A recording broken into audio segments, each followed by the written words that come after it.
গল্পটার নাম হচ্ছে আল মুতাকাল্লিমাতু বিল কোরআন, মানে যে নারী সবসময় শুধু কোরআন দিয়ে কথা বলে।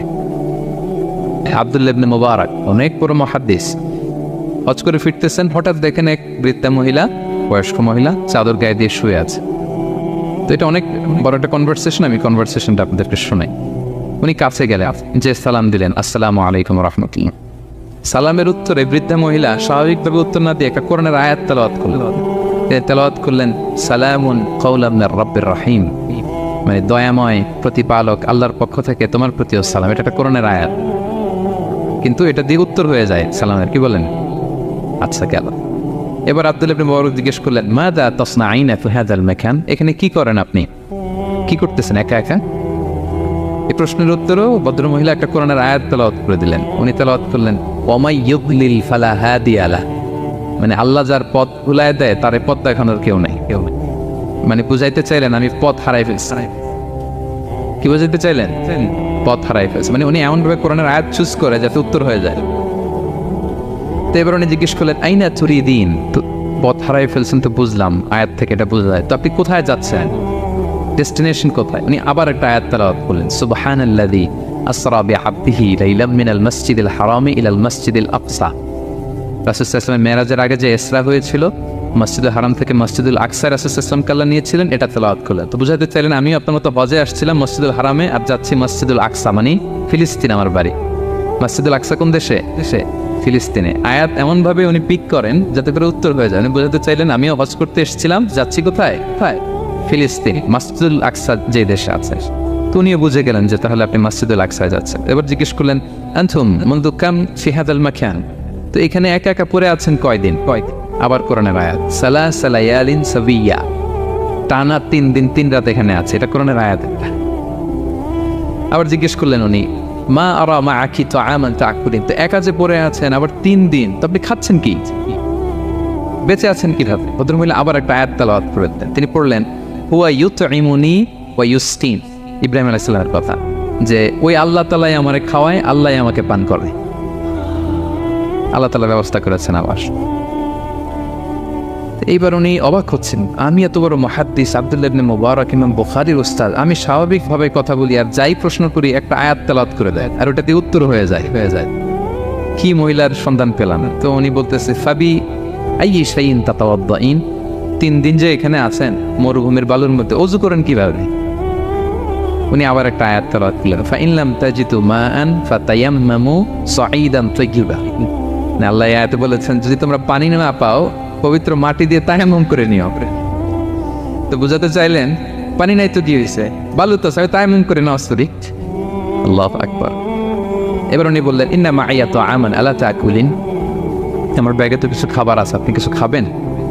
আবার কোরআনের আয়াত সুম্মা আতিম্মুস সিয়ামা ইলাল লাইল, আল্লাহ এক আয়াতে বলেছেন তোমরা রোজা ফজর থেকে শুরু করে সন্ধ্যা পর্যন্ত পূর্ণ করো। তো বুঝালেন আমি রোজা রাখছি। কি বুঝালেন? রোজা রেখেছি। এবার উনি একটু মাসালা খাটাইতে চাইলেন, ভাবলেন যে বুড়ি তুমি আমার সাথে শুধু কোরআন দিয়ে উত্তর দিচ্ছ, দাঁড়াও তোমাকে আমি আটকাইতেছি। উনি মাসালা খাটাইলেন যে ফাকুলতু লাহা লাইসা হাদা শাহরু রমাদান, তো রোজা রাখছেন মানে এটা তো রমজান মাস না, হজ করে ফিরতেছি আমরা জিলহজ মাসের শেষের দিক, কিসের রোজা? ওই মহিলা আবার একটা আয়াত তেলাওয়াত করলেন যে ওমান তাতাওয়া খায়রান ফাইনাল্লাহা শাকিরুন আলিম, আমি রমজানের ফরজ রোজা তো রাখিনি, এখন আমি নফল রোজা রেখেছি। আয়াতের অর্থ হচ্ছে তোমরা নফল যা করো এগুলো প্রতিদান আল্লাহ তোমাদের বুঝিয়ে দেবে। রমজান না ঠিক আছে জিলহজ, কিন্তু আমি কি রোজা রেখেছি? নফল রোজা। এইবার উনি ধরছেন মাসালা, এবার বলতেছে উবি হালান আল ইফতার ফিস সাফার, সফরে তো রোজা ভাঙা যায়, রোজা তো ভাঙা যায়, খান একটু। এবার উনি কোরআন থেকে আবার তেলাওয়াত করলেন ওয়া আনতা সুমু খায়রুল লাকুম ইন কুনতুম তা'লামুন, আল্লাহ যে আয়াতে বলেছেন যে সফরের রোজা ভাঙা জায়েজ আছে, ওই আয়াতের শেষে আবার আল্লাহ বলছেন যদি রাখো সব বেশি পাও। কেউ অসুস্থ হলে রোজা ভাঙবে, সফরের রোজা ভাঙবে। এই আয়াতের শেষে হচ্ছে ওয়া আনতা সুমু খায়রুল লাকুম ইন কুনতুম তা'লামুন, তবে রোজা যদি রাখো এটা ভালো যদি তোমরা বুঝতে। এবার উনি আর যাবে কোথায়? দিশেহারা হয়ে এবার জিজ্ঞেসই করে ফেলছে লিমাদা লা তুকাল্লিমিনি মিসলা মা উকাল্লিমুকি, আচ্ছা মা এবার বলেন আমি আপনার সাথে যেভাবে কথা বলি আপনি এভাবে কথা বলেন না কেন? কিছু জিজ্ঞেস করলে কোরআনের আয়াত বলেন কেন? আমি কথা বলতেছি আপনি আমার সাথে এভাবে কথা বলেন, কিছু জিজ্ঞেস করলে কোরআনের আয়াত কেন? এটার উত্তর উনি আর একটা কোরআনের আয়াত উনি পড়লেন মা ইয়ালফিযু মিন কাউলিন ইল্লা লাদাইহি রাকিবুন আতীদ। আল্লাহ বলেছেন তোমরা মুখ দিয়ে যাই বের করো এটা লিখে রাখার জন্য দুই কাঁধে রাকিব আতীদ আছে, তুলে রাখে। তার মানে আমি যে তোমার সাথে কথা বলতেছি প্রত্যেকটাই তো রেকর্ডেড হয়, রেজিস্টার্ড হয়। সো এমন কিছু বলি যেটাতে সওয়াব হয়, যেটাতে ভুল না হয়। আল্লাহু আকবার, সুবহানাল্লাহ। কি নারী ছিল, কেমন নারী তিনি ছিলেন, এই পুরো ঘটনাটা শুনবেন? হ্যাঁ, শেষ করবো ঘটনাটা। আচ্ছা, উনি অবাক হলেন যে কি মহিলা, এরকম মহিয়সী গরিয়সী নারীও পৃথিবীতে আছে। তিনি বললেন ঠিক আছে মা, আপনি যেহেতু পথ হারাই ফেলছেন, আমার ওটটাকে আমি নিয়ে আসি। ফাহাল্লাকা আন আহমিলুকি আলা নাফাতি হাদিহি ফাতুদরিকিল কাফেলা। আমার ওটটা নিয়ে আসি, ওটে বসেন, আমি আপনাকে এগিয়ে দিয়ে কাফেলাতে যুক্ত করে দেই। আপনি কি রাজি আমার ওটে বসবেন? আবার কোরআনের আয়াত, ওমা তাফআলু মিন খাইরিন ফাইনাল্লাহা বিহি আলিম। তোমরা যত ভালো কাজ করো আল্লাহ সেটা জানেন, মানে তোমার এই ভালো কাজ আল্লাহ জানেন, আল্লাহ এর প্রতিদান দিবেন। কলা ফানাফতু নাকাতি, আমি ওট বসালাম এবং বললাম ওঠেন। উনি যখন উঠতেছে আমি এভাবে তাকায় আছি, তা আমি যে তাকায় আছি উনি একটা আয়াত তেলাওয়াত করলেন যে কুল্লিল মুমিনিনা ইয়াগুদ্দু মিন আবসারিহিম। এর অর্থ হচ্ছে নবী হে মুমিনদেরকে বলুন তারা যেন পরনারী দেখে তাকায় না থাকে, চোখ যেন নিচে রাখে, তারা যেন চক্ষু অবনমিত করে। মানে বুঝাতে চাইলেন যে আমি তো বেগানা নারী, পরনারী, তা আমি ওটে উঠতেছি, আপনি তাকায়। সে হয়তো তাকায় আছে যে বৃদ্ধা মহিলা উঠতে যদি কষ্ট হয় পড়ে যায়। তো উনি যখন দেখতেছেন তাকায় আছে, উনি বলতেছে ফুল্লিল মুমিনিনা ইয়াগুদ্দু মিন আবসারিহিম। নবী হে বলুন বিশ্বাসীদের তারা যেন চোখ নিচের দিকে করে রাখে। উনি লজ্জা পেয়ে গেলেন। ফাকাদাতু বাসারি, আমি লজ্জায় চোখ নামালাম। এরপর আমি বললাম ইরকাবি ওয়াকাদ আকালতু নাকাতে, ওঠেন। আমি আবার ওটের রশি ধরে টানতে আরম্ভ করলেন। ভদ্রমহিলা উঠেই আবার কোরআনের আয়াত পড়লেন, যেটা আমরা গাড়িতে বা কোনো বাহনে উঠলে করি। তিনি পড়তে আরম্ভ করলেন সুবহানাল্লাযী সাখখারা লানা হাযা ওয়া মা কুন্না লাহু মুকরিনিন ওয়া ইন্না ইলা রাব্বিনা লামুনকালিবুন। প্রশংসা সে আল্লাহ, যে আল্লাহ এই বাহনকে আমাদের জন্য বশীভূত করে দিয়েছেন। তিনি বশীভূত না করলে আমরা তো এটাকে বশীভূত করতে পারতাম না। আপনারা যখন গাড়ি স্টার্ট দিবেন এই দোয়াটা পড়েন তো আপনারা। গাড়ি স্টার্ট দিলে, বিমানে উঠলে, ঘোড়ায় উঠলে, যে কোনো বাহনে উঠলে এটা পড়তে হয়, কোরআনের আয়াত। তো এই বললেন, আমি এবার উঠলাম, ওটের জিমাম ধরে টানতে লাগলাম আর একটু হই হই শব্দে ওট চালাতে লাগলাম যাতে করে তাড়াতাড়ি যাওয়া যায়। উনি কোরআনের আয়াত বললেন ওয়াকসিদ ফি মাশিক ওয়াগদুদ মিন সাউতিক। কোরআনের আয়াত মানে তোমার চলার ক্ষেত্রে তুমি মধ্যম পন্থা অবলম্বন করো আর গলার সাউন্ডটা আর একটু ছোট করো। এটা কিন্তু লোকমান হাকিম তার ছেলেকে বলেছিলেন যে বাবা তুমি যখন হাঁটবে মধ্যম পন্থায় হাঁটবে আর শাউট করবে না, নয়েজ করবে, কণ্ঠটাকে নিচু করবে। এই আয়াতটা উনি পড়ে দিলেন। মানে বুঝাতে চাইলেন আপনি হাজি মানুষ, ফস করে আসছেন, এইভাবে যাচ্ছেন কেন?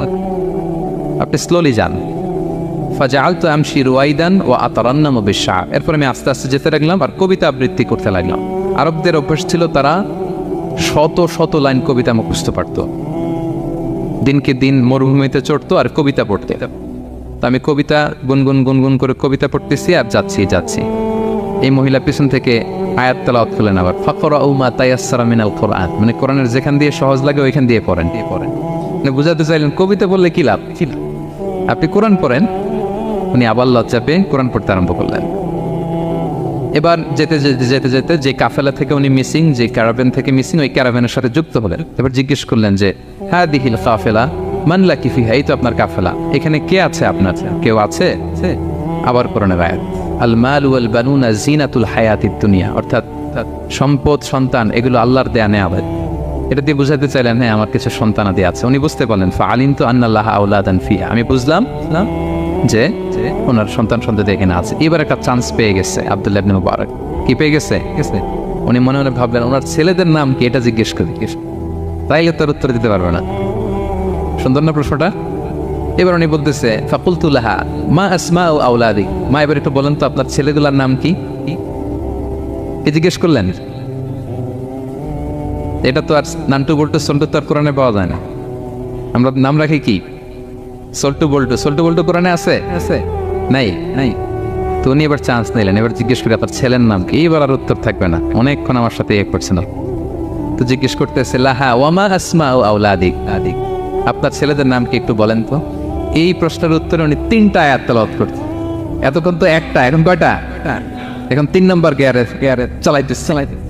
উনি প্রথম আয়াত তেলাওয়াত করলেন ওয়াত্তাখাযাল্লাহু ইব্রাহিমা খলিলা, এরপরে বললেন ওয়া কাল্লামাল্লাহু মূসা তাকলিমা, সবশেষে বললেন ইয়া ইয়াহইয়া খুযিল কিতাবা বিকুওয়া। আল্লাহু আকবার। আমি ইব্রাহিমকে খলিল হিসেবে নিয়েছি, মুসাকে কালিমুল্লাহ বানিয়েছি, এবং ইয়াহিয়াকে বলেছি, হে ইয়াহিয়া তুমি তাওরাত কিতাবকে শক্ত করে ধরো। তার মানে বোঝাতে চাইলেন আমার বড় ছেলের নাম ইব্রাহিম, পরের ছেলের নাম মুসা, ছোট ছেলের নাম ইয়াহিয়া। সুবহানাল্লাহ পড়বেন না? কিনারে ছিলেন, কোরআনের বাইরে যেন যাওয়া না লাগে, কোরআন থেকে ছেলেদের নাম চুজ করে রাখছেন। ছেলেদেরকে ডাকলে এই নামেই ডাকেন। এরপর ছেলেদেরকে ডাকলেন কোরআনের আয়াত পড়ে, ফাবাআসু আহাদাকুম বিওয়ারিকিকুম হাযিহি ইলাল মাদিনাতি ফালিয়ানজুর আইয়ুহা আসকা তুআমান ফালিয়াতিকুম বিরিজকিম মিন। এটা সূরা কাহফের একটা আয়াত। গুহাবাসী 7 জন যুবক যখন ঘুমিয়ে পড়েছিল, 309 বছর পরে যখন জেগেছিল, একজনকে টাকা দিয়ে বলেছিল যাও তুমি কিছু খাবার নিয়ে আসো। এই আয়াত বুঝাইয়া তিনি ছেলেদের বুঝাইলেন যে মেহমান আসছে, কিছু নিয়ে আসো খাবার, আপনারা খাওয়াইতে হবে। উনি অনেক হেল্প করছে আমাকে। তো ছেলেরা খাবার নিয়ে আসলো। খাবার দেওয়ার পরে মহিলা আবার কোরআনের আয়াত, কুলু ওয়াশরাবু হানিআম বিমা আসলাফতুম ফিল আইয়ামিল খালিয়া। এটা আসলে আল্লাহ তাআলা জান্নাতীদেরকে বলবেন। আমরা যখন জান্নাতে ঢুকবো আল্লাহ বলবে কুলু ওয়াশরাবু হানিআম বিমা আসলাফতুম ফিল আইয়ামিল খালিয়া। এই দুনিয়াতে এত জুলুম নির্যাতনের শিকার হয়েছে, এত নেক কাজ করেছো, প্রতিদান হিসেবে আজকে জান্নাতের এই নাজ নেয়ামত ভোগ করো। বৃদ্ধ মহিলা এই আয়াতটা বললেন, তার মানে মরুভূমিতে অনেক কষ্ট করেছেন আপনি আমার জন্য, এখন আপনি আমার পক্ষ থেকে এই হসপিটালিটি রিসেপশন, এই আপ্যায়ন গ্রহণ করুন। এবার উনি বলতে আরম্ভ করলেন, ছেলেদেরকে বললেন, কুলতু আল আনা তুআমাকুম আলাইয়া হারাম।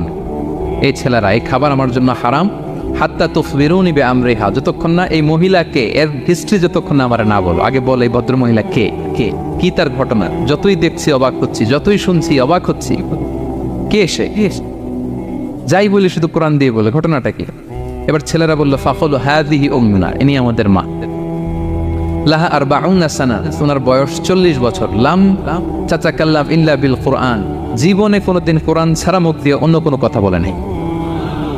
মাখাফাতান তাজিল্লা ফায়াসখাতা আলাইহা রহমান, এই ভয়ে যে কোন কথায় আল্লাহ আবার নারাজ হয়ে যায়, আমার কোন কথায় আবার কোন ভুল হয়ে যায়, আমার কোন কথায় আবার রহমান আমার উপর নারাজ হয়ে যায়। এজন্য আমরা আমাদের জন্মের পরে জীবনে আমার মাকে কোরআন ছাড়া কোনো কথা বলতে শুনিনি। অবাক হলেন আব্দুল্লাহ ইবনে মুবারক, ইমাম বুখারীর উস্তাদ।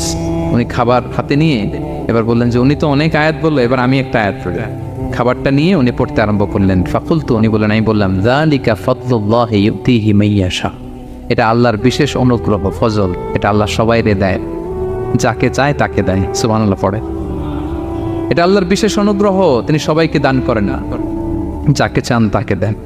তোমাদের মা অনেক মহিয়সী গরিয়সী একজন মাতা তোমরা পেয়েছ। আল্লাহ তাআলা বলছেন,